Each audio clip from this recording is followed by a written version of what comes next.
Olá, eu sou a Luísa da PAR e hoje tenho a honra de estar aqui com a professora Guilmar Namo de Mello para conversar um pouco mais sobre a Base Nacional Comum Curricular.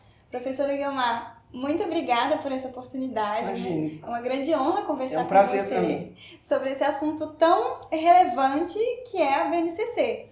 Então, a professora doutora Guilmar, ela é formada em pedagogia e já fez mestrado, doutorado, pós-doutorado em educação.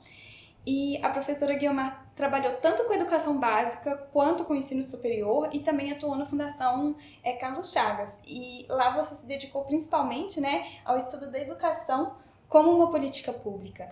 A professora Guilmar também trabalhou na Secretaria Municipal de Educação de São Paulo e se elegeu deputada estadual por São Paulo. Então, professora Guilmar, para começar a conversar um pouco sobre esse tema tão importante que é a BNCC, uma característica muito forte do documento é o trabalho por competências e habilidades. E, por outro lado, existe uma grande preocupação porque as escolas são muito acostumadas a trabalhar os conteúdos, Então, pensando nisso, por que esse trabalho baseado em competências e habilidades não significa abandonar os conteúdos? Olha, em primeiro lugar, porque não existe competência sem conteúdo. Então, quando você diz que uma pessoa é competente, ela é competente para fazer alguma coisa. E neste fazer alguma coisa, ela precisa de um conteúdo. Pode não ser um conteúdo acadêmico, pode ser simplesmente um conteúdo qualquer.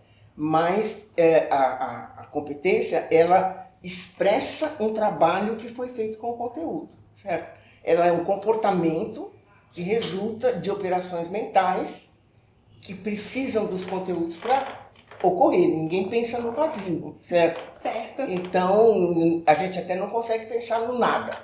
Né?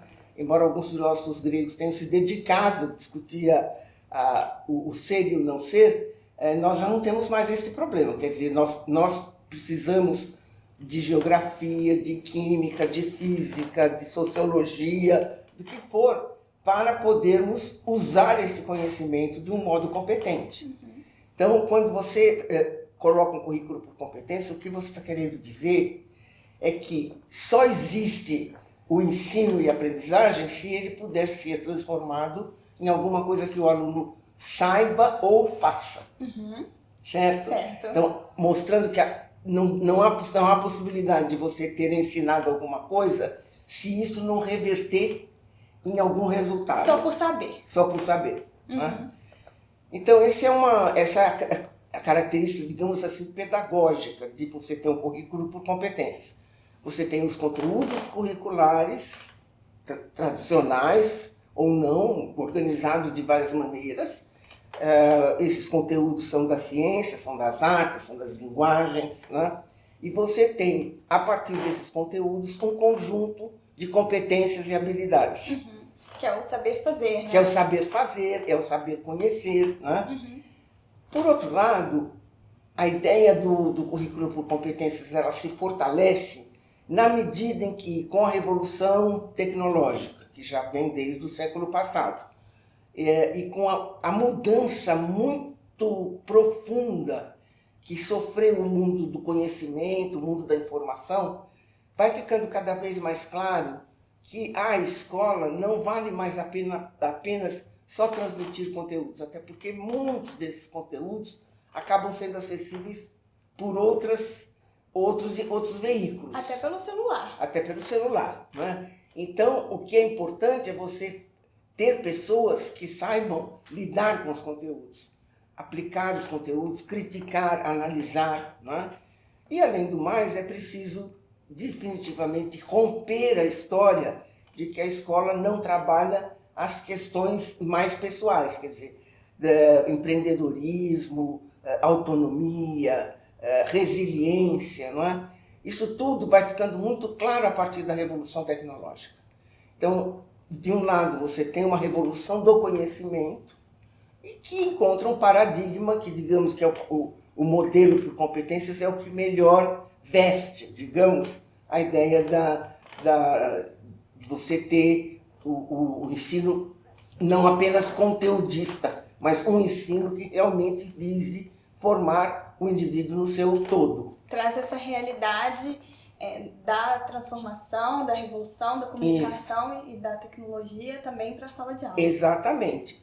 E traz principalmente essa nova demanda de um perfil de competências e habilidades que é um perfil diferente daquele que foi forjado já desde o século XIX, passa por todo o século XX, de pessoas que apenas sabem, e não necessariamente pessoas que mostram resultados. Certo. E até pensando um pouco nisso, né? Além dessa perspectiva menos conteudista, a base é muito interessante que ela organiza muito, se organiza em áreas do conhecimento, né? Então, considerando essas áreas do conhecimento, como você diferencia o currículo baseado em disciplinas e o currículo que é baseado em áreas do conhecimento? O modo como a BNCC está organizado por áreas não é, digamos, muito diferente do modo convencional, porque cada área ela tem os seus próprios componentes, exceto no ensino médio, né?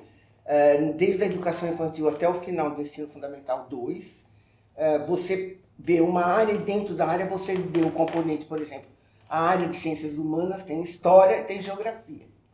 Depois, no ensino médio, ela ainda vai ganhar sociologia e filosofia. As disciplinas ainda estão lá, né? As disciplinas estão presentes.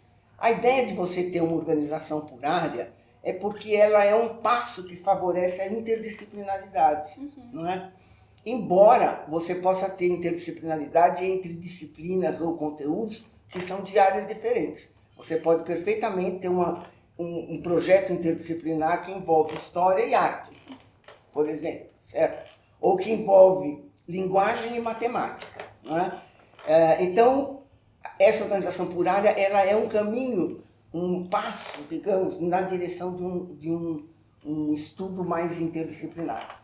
Acredito que no futuro as coisas vão ser ainda mais diluídas, quer dizer, o conhecimento vai se dar muito a partir da realidade que é multidimensional e é complexa, não é? Não existe nenhuma realidade que seja apenas da física.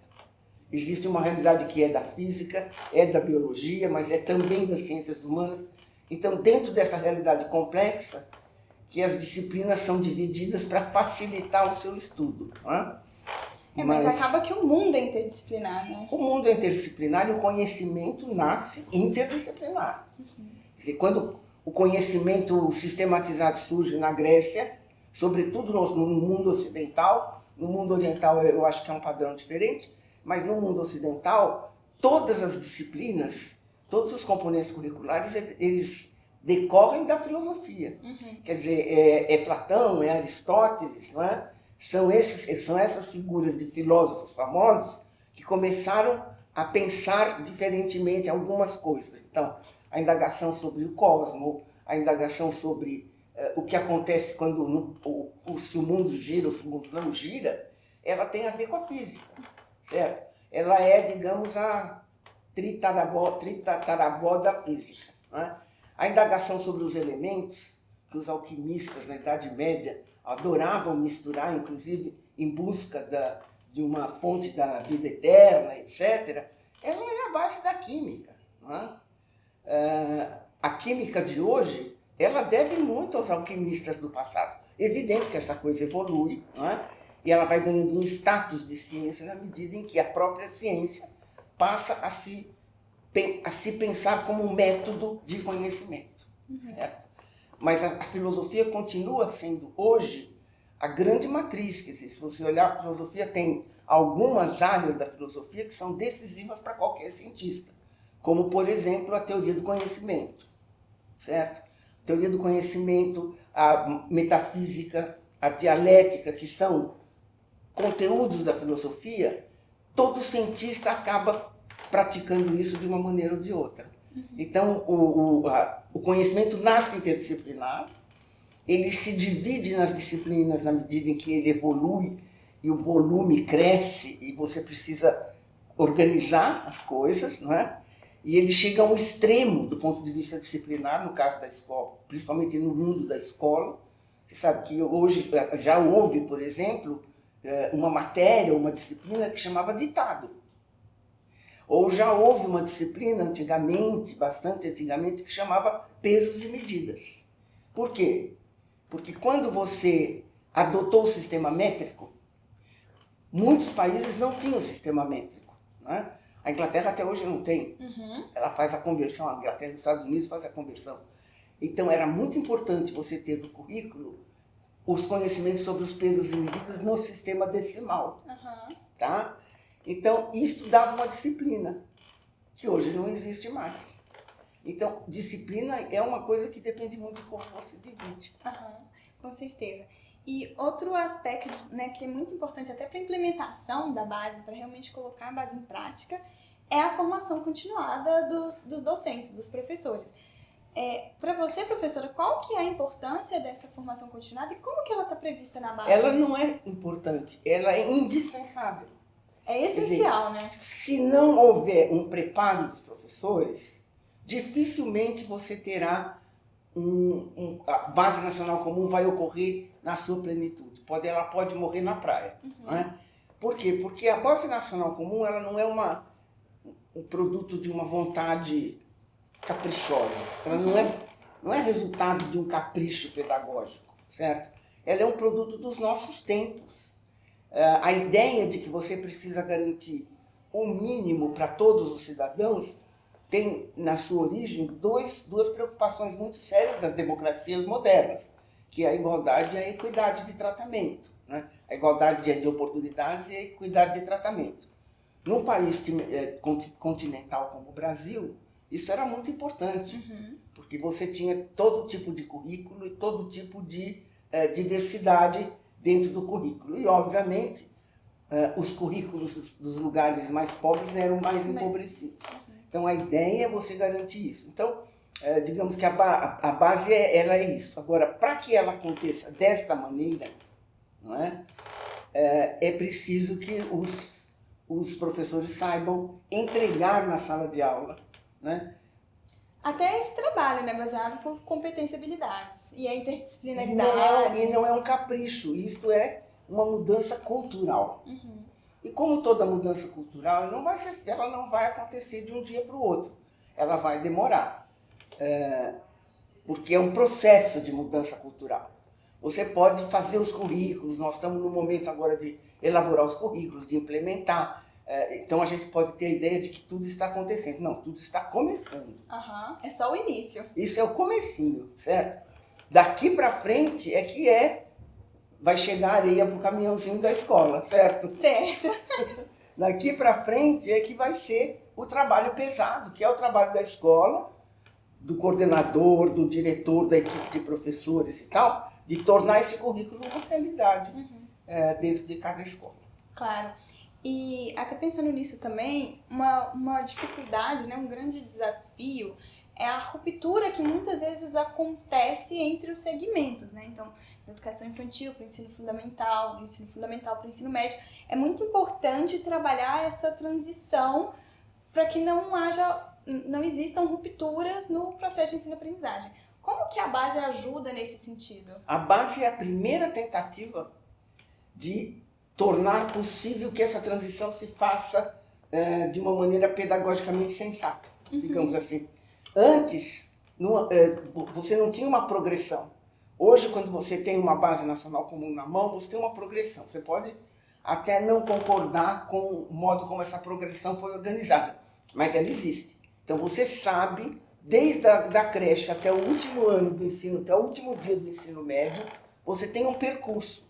Você tem uma orientação. E um percurso, e uma progressão, certo? Esta progressão, no caso da base, no caso do Brasil, ela é uma progressão muito baseada na psicologia cognitivista, que supõe um tipo de desenvolvimento, um tipo de aprendizagem ao longo da vida humana, certo? Começando desde muito cedo até o término da escolaridade e, obviamente, continuando depois, né? Então, um dos problemas que a gente se propunha resolver era o da transição. O Brasil tem problemas sérios nessa área da transição. Primeiro porque nós somos um sistema muito diversificado, né? Muito desigual também. Então, você tem, na maioria dos estados, você tem o município que cuida da educação infantil e até o quinto ano do ensino fundamental, e isso na educação pública é muito importante, e depois do ensino fundamental 2 ao ensino médio, de um modo geral, isso não é na mão dos estados. Tem variações grandes nisso, mas é um padrão, digamos, mais geral. A passagem da criança do quinto ano para o sexto ano sempre foi traumática. Então, um dos problemas que nós temos hoje na educação, entre muitos, é a etapa do sexto ao nono ano. Essa é uma etapa onde os índices de... Estou falando sempre do ensino público nesse caso, né? Os indicadores de desempenho dessa etapa são ainda piores do que das outras etapas, entende? Ou seja... E isso é até um reflexo dessa ruptura, né? É um reflexo da coisa que não existe. Porque você imagina uma situação. Você tem uma criança de, sei lá, 11 anos, né, 12 anos, que está começando a puberdade. Então, ela está entrando num sério processo de mudança. É uma etapa de desenvolvimento que vai começar e vai passar pela adolescência, que vai ser uma etapa de desenvolvimento turbulenta, certo? Com mudança de hormônios, com o aparecimento de características sexuais secundárias, etc. Você tem um sistema escolar onde a criança fica até o quinto ano com o município e do quinto ano em diante ela passa para o estado. Muitas vezes você tem problemas de tensão muito grande entre a escola municipal e a escola estadual. A tendência é os professores municipais dizerem que eles ensinaram a preparar as crianças e quando elas chegam na escola estadual estraga tudo que eles fizeram. A tendência das escolas estaduais é dizer que as crianças não vieram suficientemente preparadas. E essa ideia que hoje está vigorando na base de ser um currículo do Estado inteiro, de reunir município e Estado para elaborar os currículos, isso é um progresso do ponto de vista da educação brasileira enorme, né? Que até hoje não existia. Quer dizer, você vê todo tipo de discussão. Então, a criança está passando por mudança e ela passa de um ensino onde ela tem uma professora, um professor, multidisciplinar, é um ensino muito mais pessoalizado, digamos assim, para um esquema onde ela tem pelo menos 6, 7 professores, certo? Além do mais, ela deixa de ser municipal e passa a ser estadual. Né? É muita mudança. Então, é uma mudança muito grande. Quem sofre com isso é o aluno, certo? Que também está passando por um momento de transição. Claro, física, fisiológica, psicológica, emocional, tudo, né? E eu costumo sempre dizer para o pessoal, olha, a criança não nasceu no quinto ano. Ela passou por uma escola, muitas vezes ela já vem de 7 anos de escolaridade. Que é a educação infantil mais os 5 do ensino fundamental.